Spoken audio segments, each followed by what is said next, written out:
Hey guys, it's Chelsea hopping in before the podcast starts to let you all know that this is one episode of our 4-part series, $40,000 on Shoes, which is an episode deep diving into all things Sex and the City and money, with one episode focusing on each of the 4 women. We decided to make the Miranda episode free and available to everyone to give you a little taste of the show, but if you want to hear the episodes on Carrie, Samantha, and Charlotte, just hit the join button below or click the link to join our Patreon in the description.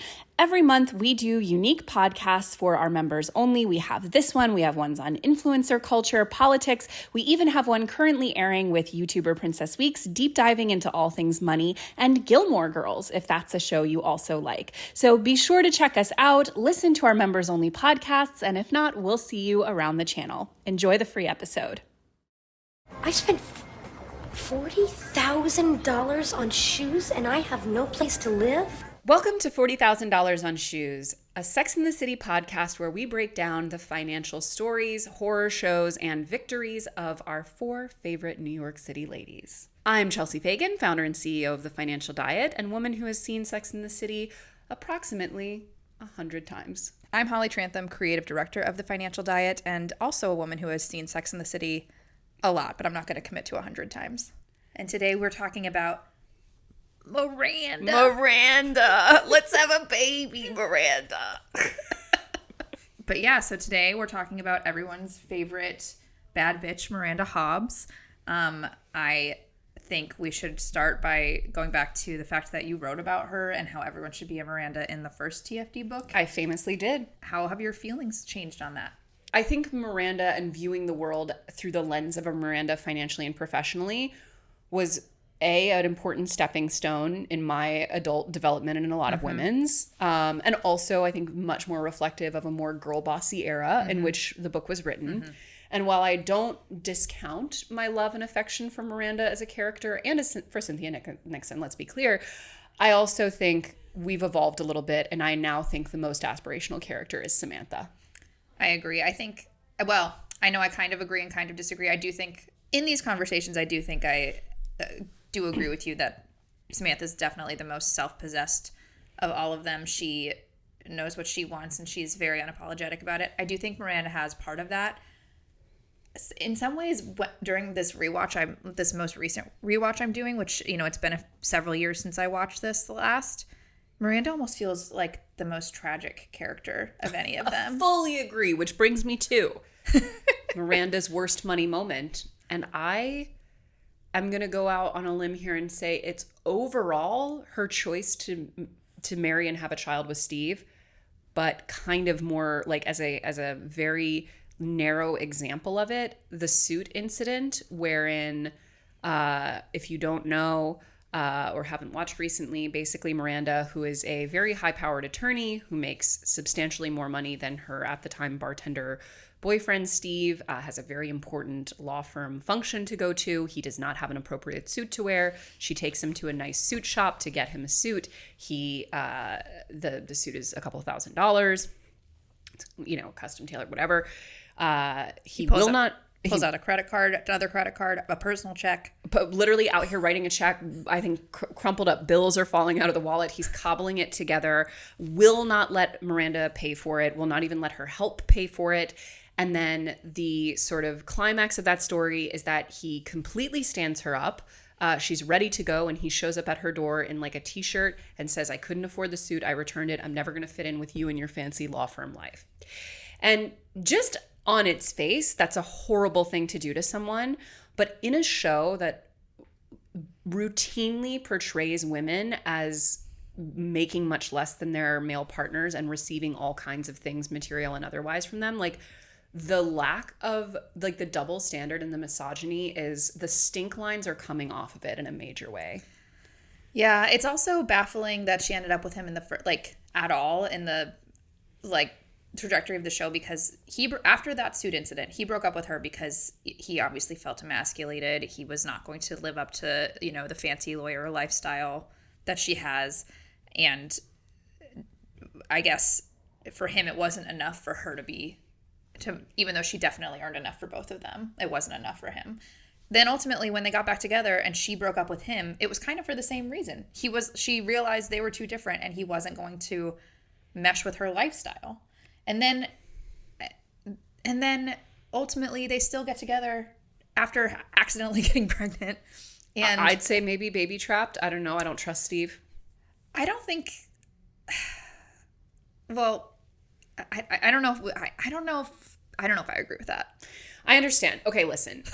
First and foremost, I want to clarify that her worst money moment in that situation is taking him back or staying with him. Sure. Or making her, the end of that, the conclusion of that was like, I should have just let him wear his weird mustard colored corduroy suit. Yeah, that was a terrible takeaway. I think that's more of a, like, mindset kind of issue, though, than actual money. Because I don't think that there's actually a bad financial decision that Miranda made in this show. No. That's, like, clear. I was asking other TFD employees before this what they think her worst financial decision was, and one went, I don't know, going to law school, it's expensive. And I was like, that's true, but it's not actually discussed in the show. But yeah, I guess before we dive too much into Steve, let's rewind a little bit and go to early seasons Miranda, because I think it was like midway through season 2 she met Steve, and it was, you know, very on and off throughout the rest of the show. He's definitely her biggest serious relationship, the longest running one. But before that, she was on a lot of dates, always lamenting how she couldn't find the right guys. But also, I don't know if you ever picked on that, if you remember picking up on this, you probably do. But in the early seasons, she seemed like she did not want kids. She, I think, very famously didn't. And I think when I say, you know, quote unquote, baby trapped, which is an argument that gets levied against women very frequently, that they sort of con a man into 100%. having a child.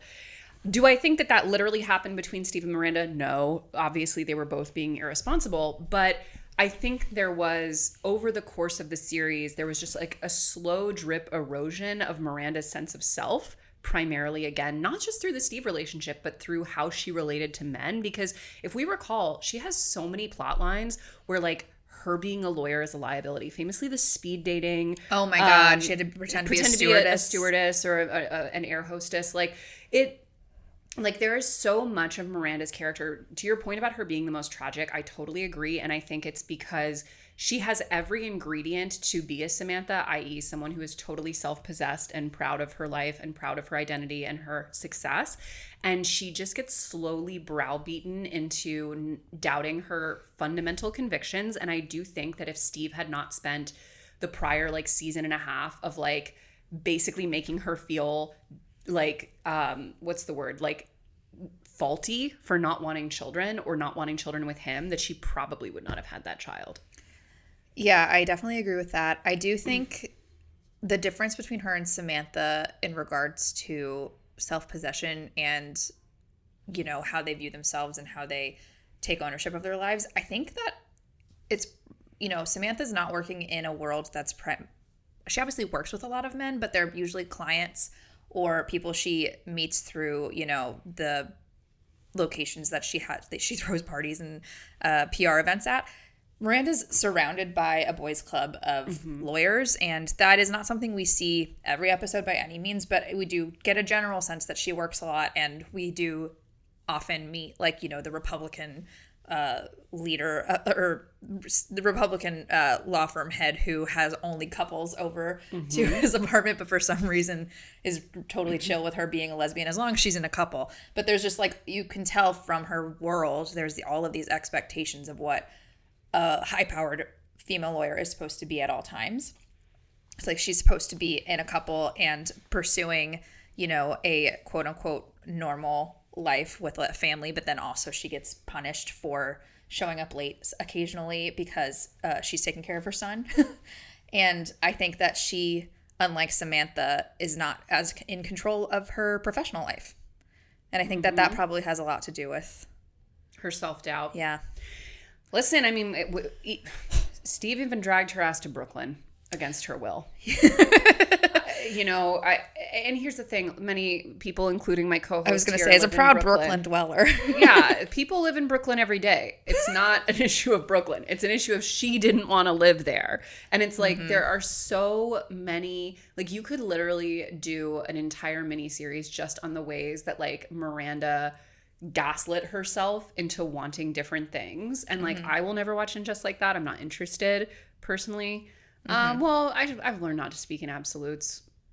Desperate times. Life is long. Life is long. Life is long. But I have heard tell that Steve and Miranda break up in And Just Like That. About 20 years later. And that is one of the few things, and I'm like, yeah, they did that shit, and they should have, because like, it never ever made sense to me in the series that they would be together. I think that's realistic, though, because I mean, how many of us know people who are just so on and again, off again, and then get married and then ultimately get divorced? Like, that's got to be. I mean, I don't have statistics to cite, but nor do I. But I think most people, especially as you go through life, like, couples, and it's not even so much the because I know couples who are very functional and happy, who took time away from each other, like, they were in each other's lives for one point and then they came back together years later.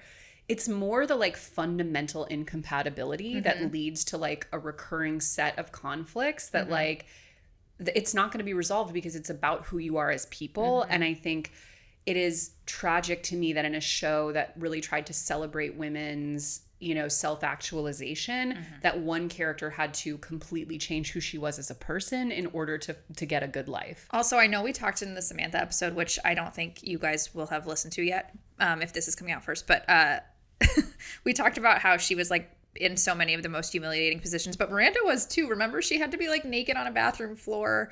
One of Carrie's worst moments. One of Carrie's in a sea of terrible moments. Oh my God! To remind any listeners who don't remember this, Miranda, what did she do? She threw out her back or something, and she was while in the tub, and she was lying on her bathroom floor and needed someone to come help her move to bed. So she called Carrie, and Carrie sent her boyfriend. Friendship ending moment.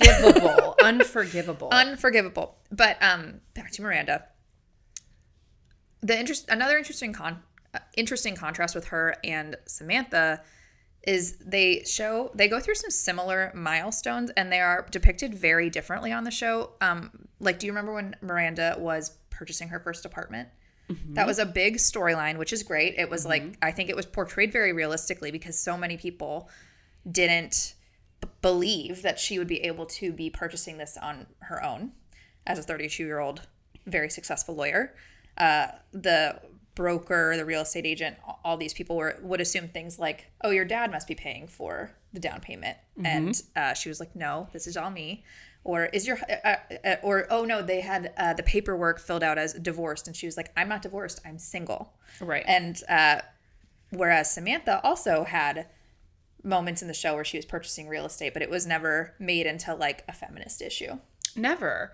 And I think so many of Miranda's financial and professional moments were and should have been feminist moments, but the like, narrative of her romantic life totally undercut them. Like, you point out in your notes that, like, Steve wouldn't even let her pay for a meal unless they were doing it as friends. Yeah. She literally said, are you going to let me pay now because we're friends now?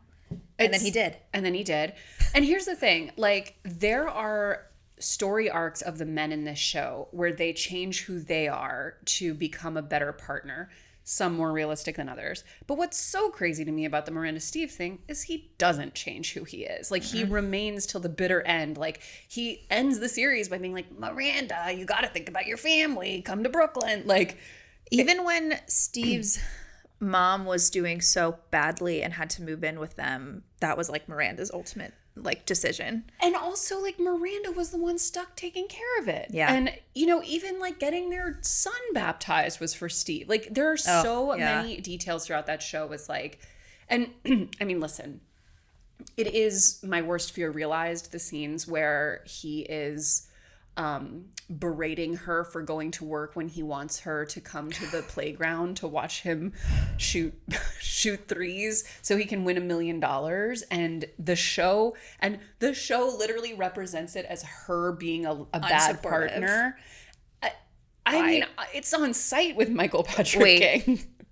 Related to this, though, I recently did a TikTok on the TFD account where I was pointing out things in my apartment that I had changed, like, decor things. And I mentioned a little area for my husband's little a little Lego area where I put them on display, where I chose to put them on display. And someone left a comment that was like, you're belittling your husband by not supporting his Lego hobby. All hobbies are important. And I was just like, whoa, whoa, whoa. Where am I not supporting it? I put them on display. Anyway, I don't look at my husband's Legos and think, oh my God, you're so talented, honey. Like, no. I don't think that she should have to, I don't think Miranda should have to look at Steve's not that great basketball playing and be like, you're so amazing. Well, and also, like, he's like, we support each other's dreams. I'm like, babe, that's not a dream. That's not like, a dream. That's like hoping you win the lottery. It's like literally going to the carnival and like hitting the thing where you win a big stuffed animal. Like, that's not your dream. Congratulations, you're really good at whack-a-mole. Yeah, like, but again, like, it's always so interesting for me to contrast Steve with Smith because in addition to having the huge power and financial dynamics, Steve Smith was also younger. They were both food service workers who waited on these women. So it was very established from the get-go, the power differential, the financial differential. And like, in every way, like, Smith was just like, I support you, I embrace you, all of these things are why I love you. And like, that Samantha, if Smith was like, come to the playground to watch me shoot basketballs because it's my dream, she would be like, get a hold of yourself. Absolutely not. Like, it's totally insane. I think that the show is really trying to get us to believe that Steve made Miranda a better person, though, because remember when they first met, she was kind of rude to him because Carrie stood her up and she was left at the bar around the corner from where they were supposed to get dinner, and Carrie stood her up to go, hang out with Big yet again. And Miranda was pissed off, and so she just said, I'll have a red wine or whatever, and Steve was like, say please. And like, it was like, it felt like he was kind of putting her in her place from a classist standpoint. And like, he wasn't wrong. She was being a little rude. That's fine. But then that kind of, I don't know, dynamic followed them throughout the show, I think. Like, we're just supposed to believe Steve is, a down-home guy who's just gonna like make Miranda have better, like, be a better person, have more perspective. But he's just like kind of a bum. Yeah, and even like, first of all, I think not a bum having anything to do with his career choices. I just mean like he's spiritually a bum. He's not he wants the kid. He doesn't take the reins in the kid. In every definition, he's a man-child. They had that kid. He could have stopped working and they could have like not had Magda anymore. Dad. And he could have been he totally could have been a stay-at-home dad if he wanted the kid so badly. But anyway, not that they needed to get rid of Magda. I do love her. Route. He basically abandoned Miranda after that kid. Yeah, like, he literally was completely incompetent, and it was mostly the nanny and Magda and Miranda taking care of that kid. He was like, I can't do this, Miranda. Like, it was. I mean, and this was, by the way, post him insisting that they get a puppy to save their relationship, and then him not taking care of that puppy. Didn't Miranda keep the puppy after they broke up? She, I believe, did. Yeah, she kept Scout. No. He left with Scout. He left with Scout, okay. He left with Scout, but she was the one who was taking care of him in the middle of the night when he was a puppy that couldn't sleep. But right. I think what is interesting to me about the way that Miranda and Samantha's stories play out is that I think it speaks to a real problem that we have in like our sort of consumer and media culture and the way that we view women and female success, which is like, it has to look a certain way. It has to be fabulous. It has to be, you have to be kind of an aspirational woman. Mm-hmm. Whereas I think Miranda was portrayed as like the sad working woman who, like, it's not chic. It's not glamorous. Mm-hmm. It's not, which is sad to me because if you look at so many aspects of her life outside of Steve and these decisions, it's like she actually did have a very fabulous life. I mean, lest we forget, she was the big to Skipper, just like using and abusing her little boy toys. Well, I was gonna say she also had a younger man in her life for a little moment there. Skipper, talk about a dweeb. He was a dweeb.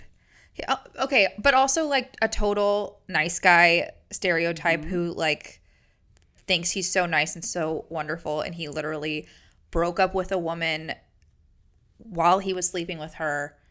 Right, because Miranda called and like wanted to get dinner again. Yes, although they did an excellent job in making that woman detestable in like 10 seconds when she's like, oh, we just had the best. I lived a year in Rome and didn't eat so well. Go before the Times ruins it with a rave or whatever. I'm like, oh, I've met that woman several times. No, but I mean, to your point, like, yeah, talk about not a very nice guy. But either way, it's like Miranda had every ingredient to enjoy her life and success too. But I feel like the show low-key punished her for not being, quite frankly, attractive or glamorous enough. And like, I mean, the amount of storylines we had about Miranda's weight. It's my God. Like, there was like the whole Weight Watchers storyline. There's like, she's in Vegas getting fat shamed. Like, we're making so much, like, we're making so much of the fact that she gained like 20 pounds while pregnant. It's crazy. Oh, yeah. But also, like, it's just so crazy. It's like an objectively thin woman too. And not that it would be better or worse if it was someone a different size, but like that plus Charlotte's obsession with her thighs, it's like, okay, can we let these people live? I do think there might be an argument to be made because the contrast with Miranda and Samantha is so like abundantly clear throughout the show. But Samantha is, I would say, a very positive person. Mm-hmm. And I think there's maybe an argument for attracting what you put out into the world. Oh, 1,000%. Like, they gave Miranda, especially as the show went on, she had real miserable energy. She did. She was a bitter Betty. Very funny. So she's like, hilarious. She is like very sarcastic, sardonic. Like, I think also, especially among friends of mine, Miranda's probably the most relatable one. Mm-hmm. Because her kind of negative Nancy outlook is kind of relatable, especially when, you know, more of my friends and stuff were still on the dating apps, still like trying to like find some semblance of, you know, a good relationship in New York City. I think that, you know, she's very relatable in a lot of ways. But I do think that, you know, I don't know. Do you think that she resented other women? In a major way. Yeah. In a major way. And I think ultimately what's a missed opportunity in unpacking her character more deeply is that she had every right to feel all of the frustrations that she felt throughout the show of like, I'm so competent, I am so good at my job, I am so financially and professionally like stable and secure, and I am never given the respect that I deserve from my male coworkers, from my male partners, from so much of the world, because I don't look or act the way we want a woman to look and act. And I think that there were moments where that really came out, and there were like brief empowerment, you know, opportunities there. But for the most part, I feel like it was almost like, again, the sort of arc of her story is having to make herself much smaller to fit into the happy ending that, again, I don't even think she ever wanted. And it's interesting because when you look at her reasons for ultimately going through with having the child she conceived with Steve, it was about, I'm getting older and this might be the only opportunity to do it. There was like, basically, it was like an unfortunate turn of events that it was Steve's baby. It was not like, I'm, you know, maybe this is what I really want in terms of a partnership. It was like, I guess this is it. It was interesting too, because there was an earlier storyline where she was contemplating freezing her eggs, went on some bad dates, and then decided, you know what, I don't want it this bad if it's going to be with a man like this. And then when the decision was basically made for her, she ultimately pivoted from that. She sure did. Now I want to get into the rare and fleeting moment that we saw Miranda possibly be with an equally matched man who loved her and was a great partner and loved her son and was a doctor for the Knicks. Did more for Dr. her Robert son Leeds while being a doctor than Steve did. I guess at that point Steve was a bar owner, so I'm sure he was busy, obviously. But like, yeah, he was so present without being asked. He was a wonderful partner. He was a wonderful step figure. He like literally matched Miranda in so many ways. And I really do feel like the way that they played that story out was like, oh yeah, we were just committed to punishing this woman. This is a reminder, this is the character played by the very handsome Blair Underwood. Yes. In the, I think, final season? only? Season 6, Season yes, 6. famously. Basically a doctor for the Knicks, a sports medicine doctor who moves into her co-op. And Which was she very has- threatening to Steve. Very threatening to Steve. Especially because of the Knicks relationship. As we may know, Steve loves the Knicks. It's, and Miranda, I mean, he, professionally, financially secure, a great present partner, loved her, was unashamed of showing it, very handsome, well-dressed. He just looks like he smells nice. Oh, yeah. Like he's always so like impeccably styled. Yeah. Impeccably styled. And meanwhile, Steve is, just wandering around with that whiny voice and a tampon up his nose during certain scenes with Robert Leeds. he hurts his nose, for the record, and Robert helps him by putting a tampon up his nose to stop the bleeding. And also, Blair Underwood, a very notable casting decision because it took the show that long to get a leading man character, or at least like a main love interest character that was not white. Mm-hmm. That lasted. Well, I guess that's not you true. had There a was couple Maria. here and there. There was You Maria. had a couple here and there. There was Maria. There was Siobhan, but that was again like one episode. And a horrible one at that. episode. There was also, I think, Samantha briefly dated, I want to say, a Latin American man. I mean, listen. All brief though. None like yes. no very big notable Nothing relationship like Dr. storylines. Leeds. Nothing like Dr. Leeds. I think that I don't know if anyone listening remembers this, but I'm sure they do. There was, a run-in with him. Miranda had been trying to avoid him by taking the stairs, and then he ran into her and said really nasty things to her. This was after they had broken up and she went back with Steve. And I truly think they had to like give him a moment to like be nasty to her, because it made absolutely no sense for her to leave him for Steve when he was like just like such the perfect guy for her. I think essentially They had to get the audience on Steve's side, basically. 1,000%. And I think also the entire reason that she realistically would even want to go back with Steve, I think, is at that point the inertia of them having a child together and being such presences in each other's lives. Because I think ultimately, like, Miranda's, to, again, back on kind of like the girl boss era of it, like, Miranda was a really interesting example of the show trying to portray a woman, quote unquote, having it all, because Samantha didn't want kids. Carrie, who knows what the hell she was ever doing on any front. Who knows? Charlotte quit her job the second a man looked at her for more than 30 seconds. Totally. So Miranda was the only one who was like out here working a really high-powered professional job and having the kids and the family and all of that. And it's interesting looking back how like not great a portrayal it was of quote unquote having it all. Like it didn't seem aspirational. It didn't seem aspirational. She, another like key difference between her and Samantha is Samantha knows people are judging her at all times. She knows that that's just part of what's going to happen with her living her life the way she wants to. Miranda was so much more bothered by people judging her. Yes. Like Magda and her butted heads so much when Magda. I actually love Magda, but she was putting her nose in places it didn't belong with Miranda, especially like moving her vibrator. That was invasive of her. That was very invasive, but everything with Miranda was a confrontation. Yes, I think Miranda felt, so preemptively defensive about a lot of things that she didn't need to be. And yeah, I think there's just throughout the show, there are so many ways where it kind of humbles her. Yeah, it does. Where it doesn't really do that in the same way to the other women. Like it feels like her life has consequences that the others don't. And I think, I don't even know if it was, I'm sure it probably wasn't hugely conscious on the part of the writers, but it really was kind of a portrayal of like, to have it all, you have to make a lot of compromises. Yeah, but I don't think that's unrealistic.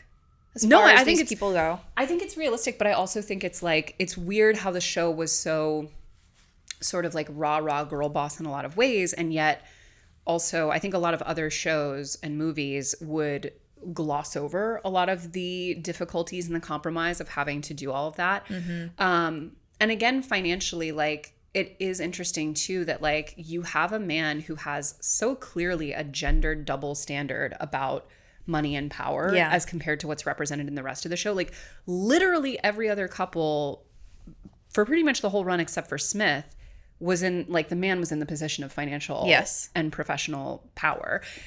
And Steve, like, completely resented this and undermined it and clearly had a major issue with it. And the show, like, what's so crazy is the show never calls that into question, really, or makes him accountable to it. They just make him earn more money. Yeah. Which also seemed to happen a bit too easily, but I guess that's No, okay. I feel like Aiden came to his rescue as much as he came to Carrie's rescue. Now, I've said it once, I'll say it again. No more realistic story arc on that show than those two losers getting together to maximize their joint slay. Steve and Aiden would totally be friends in real life. Totally. They have the same loser, fake nice guy that conceals something, to quote Anatomy of a Fall, much dirtier and meaner. Like Aiden and Steve getting together for a business venture and being friends, totally logical to me. Totally logical, except for the nature of the business venture. Like, why is this furniture maker getting into the bar business? I mean, listen, magical realism this show Magical is. realism. Right. I do think we should talk about Miranda and Carrie's relationship, though. Yes, we obviously have to get into Miranda and Carrie, and again, a very frustrating dynamic between the two of them, as often happens on the show, where Miranda was really trying to hold her to account on some really not cool stuff, and the show constantly made her walk it back. Constantly made her walk it back, although she never held her to account on things that, like, she could have really helped her with, such as her finances. Well, famously, the name of this show, 40,000 on Shoes, is a conversation with Miranda where she's like, babe, I know where your money went. These are like $400 a pop. And she didn't, hold back there. She definitely was, like, very upfront with her. That's where your money went. This offer from Aiden to buy out your apartment is actually very, very fair. I think she says more than fair. But when Carrie needs to find the money for the down payment for that, she is upset at her for going to Big and potentially taking his money, but then offers her, along with Samantha, to front the money for her and have her pay it back, which is just, her argument is you never want to be dependent on a man, then you lose all your power. Again, we'll get into this with Carrie, but she didn't have any power in that dynamic at all in the beginning, in the first place. Her and Big, but what do you think of that? What do you think of her offering that money? Well, I don't think it's true to her character. Yeah. I think it's more true to Samantha's character, because I think, Yes. first of all, Samantha, I think, had a lot more money than Miranda did. You think? I think so. I think it's implied that she did. I mean, if you look at, like, their respective real estate and things like that, like... She did own her business. Eventually. She owned her business. She didn't seem to have a lot of employees, and she, I think, lived a much more fabulous lifestyle. I think Miranda was pretty frugal throughout the show, and that's shown in a lot of ways. I think she was pretty frugal, but I think she had a lot to show for it.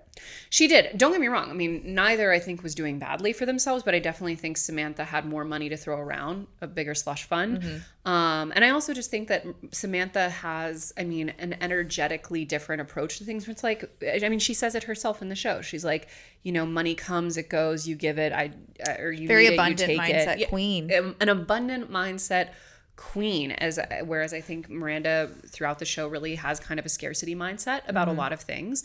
So I don't think it's really true to her character that she would have offered up that money, but I also think that even if she had, like, I think it would have come in a very, like, structured, like, let's work together kind of way, like, let's build out some, financial basics here. Like, it's implied that Carrie, she literally has like $2,000 to her name. Like, she doesn't even have like a retirement account. I actually just re-listened or rewatched that episode, and she had not even $1,700 to her name and had no stocks or any other investments or anything. No retirement, no But she had just assets. paid off her credit card bill, she said.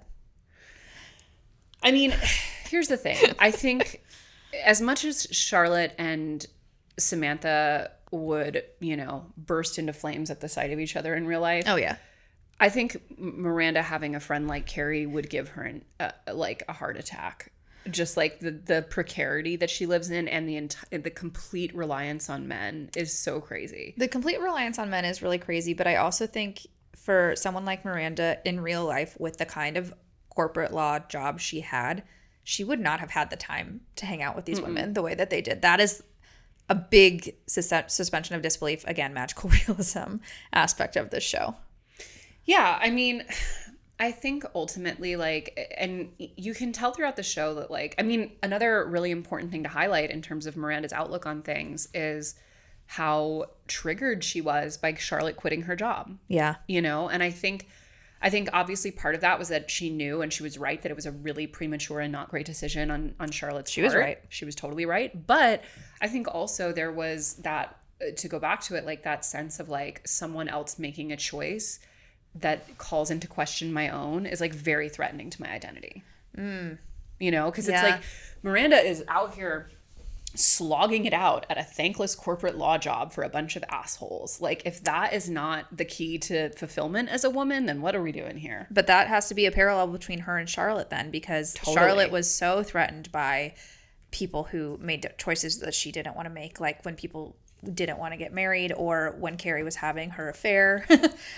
Or the fact that Miranda was unsure about wanting to keep the child. Oh, yes. She was so judgmental upset by that and that. And kind of cruel about it and all kinds of things. But I think it's because, like, they both have such, like, at this point in the show anyway, they had both made such clear life choices of, like, this is the way to female empowerment and fulfillment and happiness and all of these things. And then having someone take the distinct opposite route, I think it just really messes with people's self-image.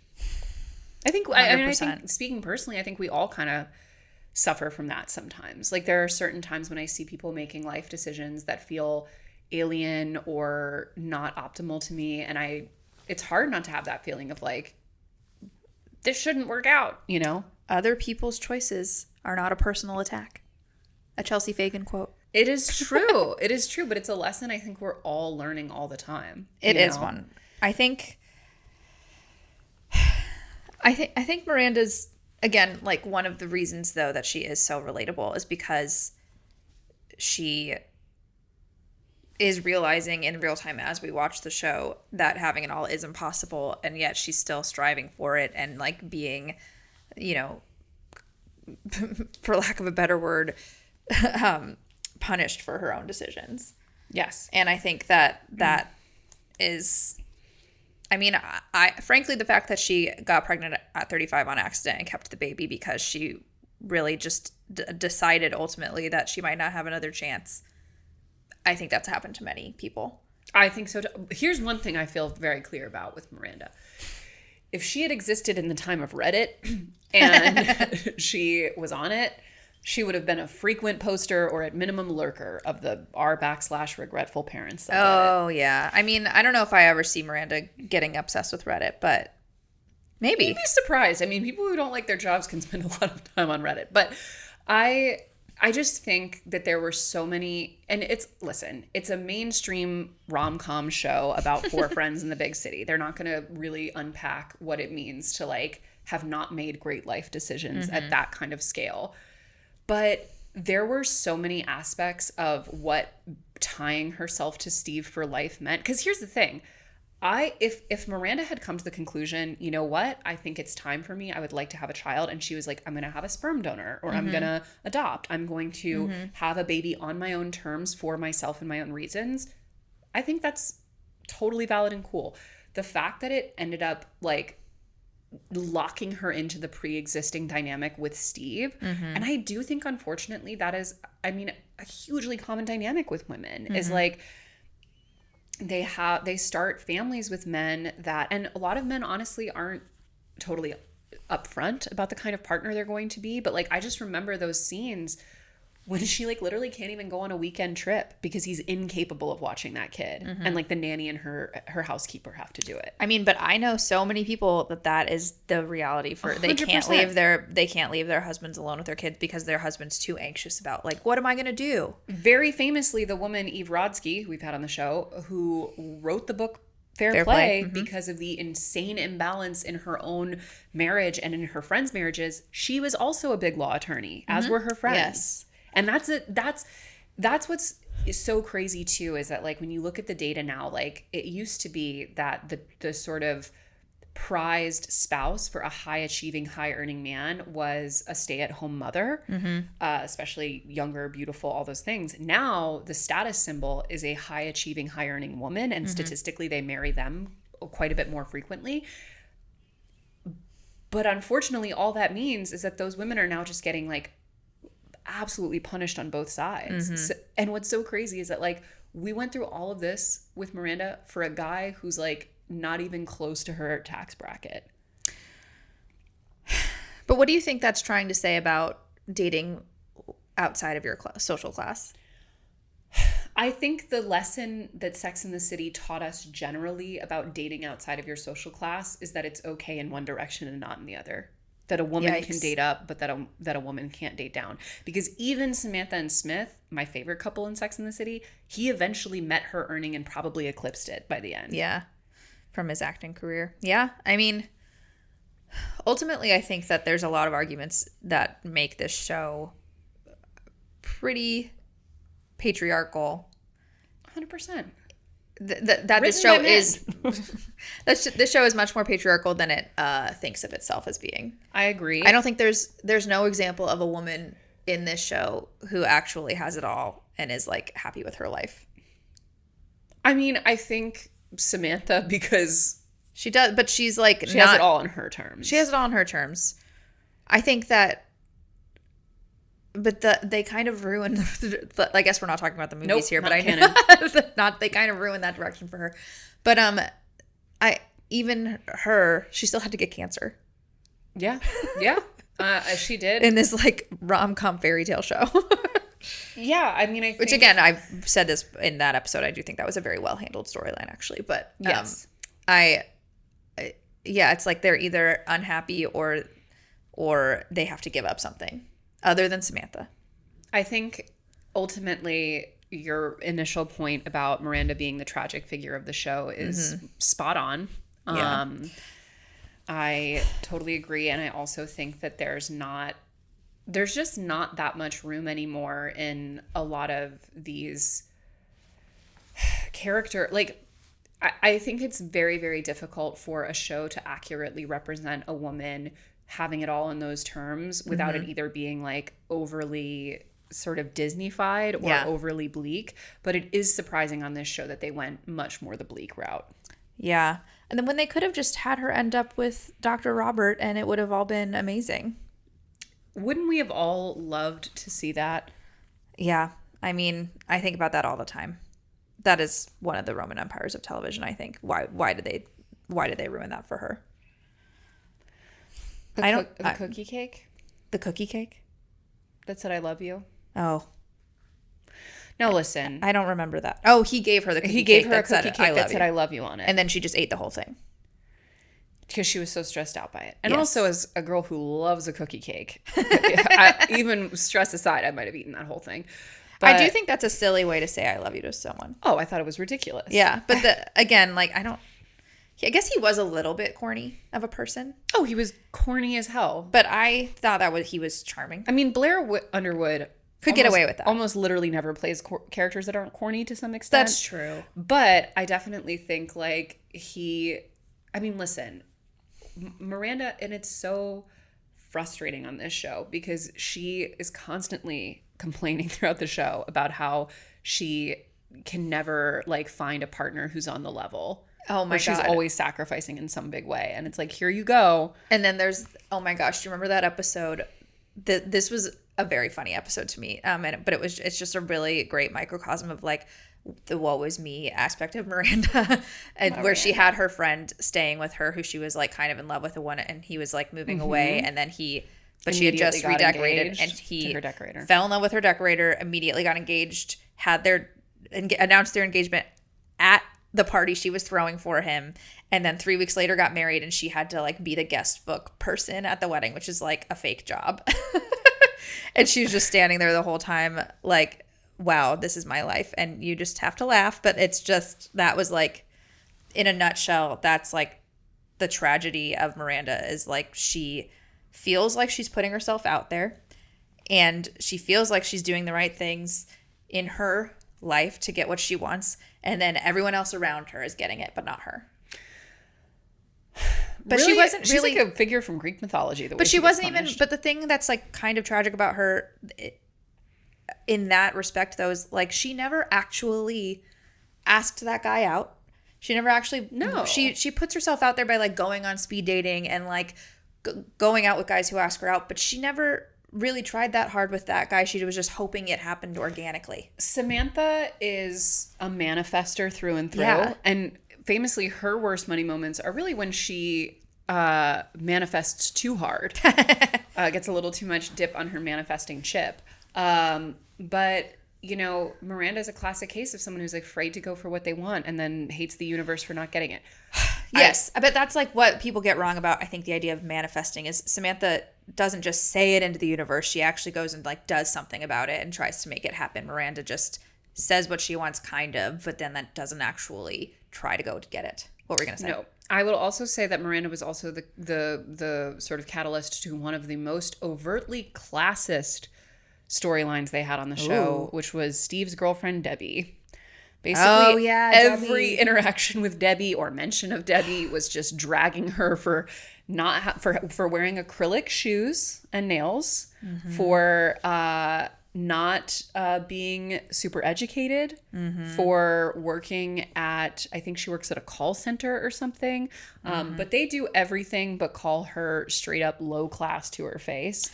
And it's so crazy too, because even the way she talks, she's like, oh my God, Steve loves that. Like they made her sound like a child. And I'm just like, and so much of it was about her being kind of tacky and cheap and all of that stuff. It was really like, it was very pointed the way that they represented Steve's partner. Yeah, I totally agree with you. I think that Miranda was snobby. She was totally snobby. Also, you know, one thing that is really interesting about their dynamic too is that there was class-wise, is that there was so much made about Steve's family. I mean, his mother is basically the most present, I guess, Bunny McDougal, there's like a couple present You don't see any of the main women's parent figures. You don't. See some of the men's. We even meet Big's mother. We do briefly, but so much is made about her, like Miranda's discomfort with their heavily implied, like trashy queens vibe. Yeah. Like it's such a recurring theme of like Miranda feels so ill at ease. But what's crazy is like Miranda's just, it seems, from a normal regular town in outside Philadelphia. I think she was in Philly for the funeral of her mother. That was a really good episode. Yeah, like it's not at all implied that Miranda, like unlike Charlotte, who is implied to come from pretty substantial money. Yeah, no, she's definitely implied to just come from a regular middle class American life, but she does say like she doesn't like her family. She never goes home and visits them because she doesn't like them. So in some ways she might, maybe it's implied that she actually resents her background and just wants to be this high powered attorney, upper middle to upper class woman in New York City, and she doesn't actually want to revert back to, you know, any kind of middle class upbringing she had. That's not said explicitly, but I do think, like, talking about it, I do think that's kind of a sense you get from her. Well, it's also interesting the way, again, she contrasts with Samantha, because Samantha is implied to not come from money at all. Like she she talks about having to work her first job when she was like 14 years old. Right. Yes, she does. Scooping ice cream and like not coming from anything and having to build her life from nothing. And she has like, and I really do think that she and Miranda kind of represent the divergent paths of changing social class and earning money as an adult, especially for women, which is like, you can either be like, this is awesome, we're manifesting abundance, everyone gets more, we're celebrating life's a party, or you can become extremely protective over it and really sort of learn to resent and distance yourself from anything that reminds you of the past. And then there's also Carrie, who is still a mystery, but I'm pretty sure came from pretty much nothing, because I know she had a single mom, and isn't wealthy, doesn't come from money. Dad was like a drifter. Yeah, I guess that was kind of what was said. But then she, I guess, is living too abundantly or something, because I don't know. I guess we'll get into it in her episode, but her spending is more like an entitled trust fund baby than someone like Miranda, who maybe comes from a similar middle class background. Maybe Miranda's family would have been more well off than Carrie's growing up, but I do think like the class differences could have been explored more generally on the show. I agree, but Miranda had with the women very classist streak. That was she did. She was like really rude to Steve. She was definitely the rudest to any kind of server person than the other women. And she was kind of rude to Magda quite a lot, a person that she employed. I'm sorry, but I do love Cynthia Nixon's comedic delivery so much. And I just love the scene where she's on the phone with Carrie and she's going to get wedding dresses and the woman arrives with like a big pile of like frilly taffeta gowns and she's like, oh, I have to go, like a pile of whatever, and she like clicks the phone closed and she's like, okay, it's time to have another chat to the saleswoman. She's like, clearly we don't understand each other. And she definitely has like a bit of a entitled Karen way of speaking to people that she thinks are below her. Not always, but sometimes. Sometimes more overtly than a lot of the others, I would say. Yeah. And yeah, I mean, overall, Miranda, a deeply tragic figure. Do you want to talk about, because we actually don't think we talked about this specifically, the moment when she sets the boundary with Carrie to not come crying to her again about Big, and then walks it back ultimately. I know you made a TikTok about this recently. I sure did make a TikTok about this recently. So basically, Carrie is once again starting things up with Big. Once again, we're circling that drain again. And Miranda is rightfully very concerned that this is going to end very poorly and that also she's going to have to sort of be an emotional pallbearer for a lot of nonsense in the meantime. And so she snaps at Carrie and is like, wake up. This man is bad for you. I don't want any calls. I don't want any crying. Like, you have to deal with this on your own, blah, blah, blah.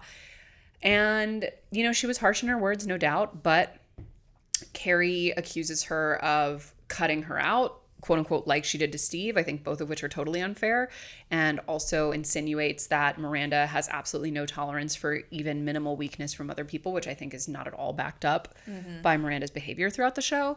But yeah, the show makes Miranda walk it back and basically apologize. It also makes Miranda, when Carrie famously abandons her to be seen naked by her boyfriend, Miranda's upset with her for all of like 10 seconds before acquitting, essentially. Absolutely. I do know in And Just Like That, there was a moment where Miranda got to kind of switch roles with Carrie in that that kind of situation.